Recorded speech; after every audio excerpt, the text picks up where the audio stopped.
Stripping away the biological exterior of a common coastal bird exposes a highly optimized mechanical framework, driven by precise data and extreme material engineering. We are looking at the Laridae Amphibious drone, a highly advanced biomachine. This unit operates without friction across 3 distinct domains.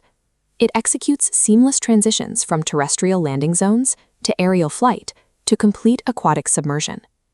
Human engineers spend billions of dollars trying to solve the logistics of industrial desalination and perpetual drone flight. This organism solves both problems at a microscopic scale. It is built to operate within strict environmental constraints, relying exclusively on toxic, hyper-saline ocean water for hydration, while flying through hurricane-force gales. To understand how it achieves this, we will conduct a first principles hardware teardown of its 3 primary operating subsystems. First, the chemical desalination power plant. Second, the propulsion and flight control unit. And finally, the hull mechanics and hydrophobic nanostructures. Evaluating this organism through the lens of extreme engineering constraints exposes a biological machine that achieves at a microscopic scale what human industry requires massive, high-energy infrastructure to replicate.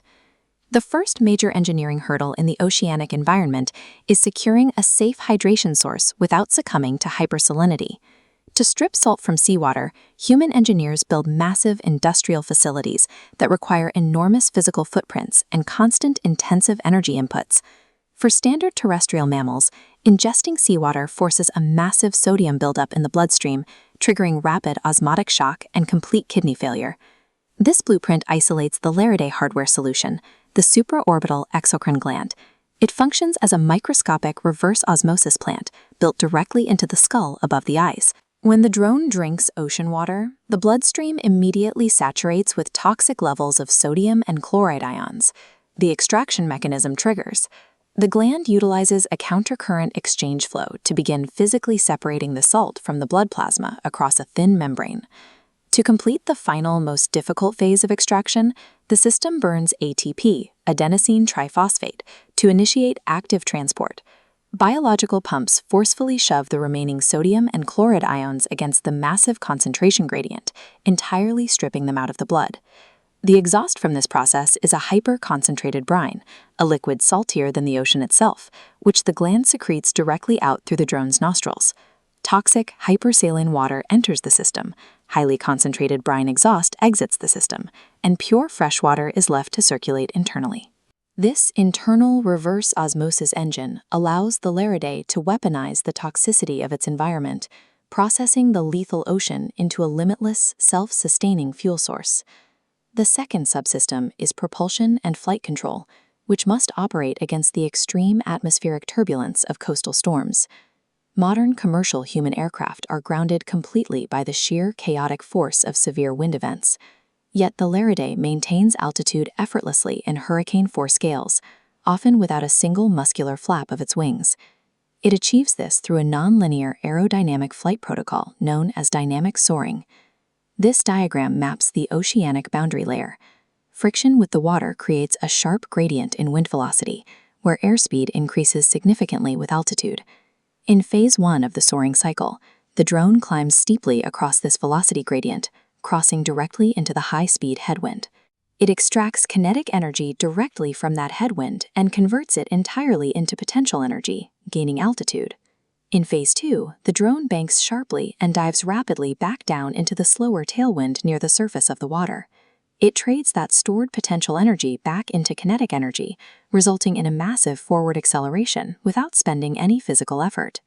By navigating this specific velocity gradient, the drone optimizes the v-squared variable in the lift equation, maintaining flight without the need for active propulsion. Treating the atmospheric wind shear as a kinetic battery allows the Laridae to pull free energy directly from the storm, achieving near-perpetual flight with a caloric output close to zero.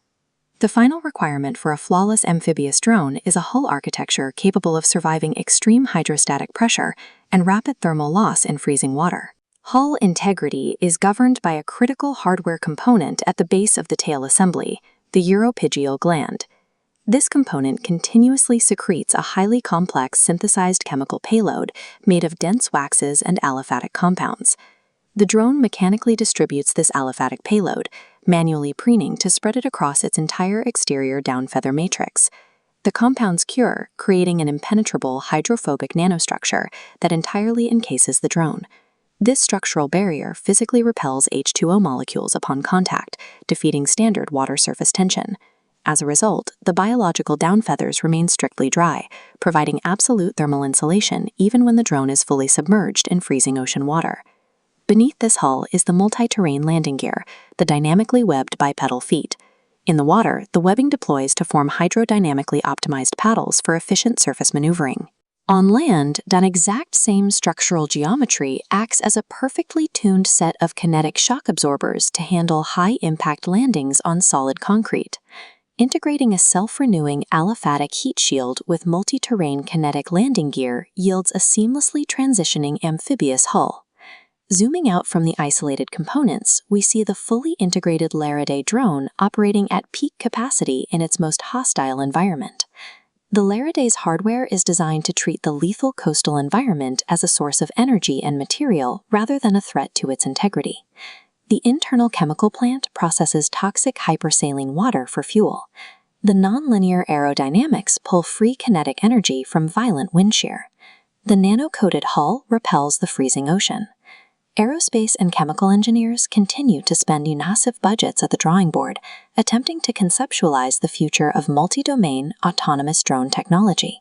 The ultimate, mathematically precise, multi-domain prototype is already soaring flawlessly through the hurricanes above us, dismissed by most of the world as a noisy scavenger.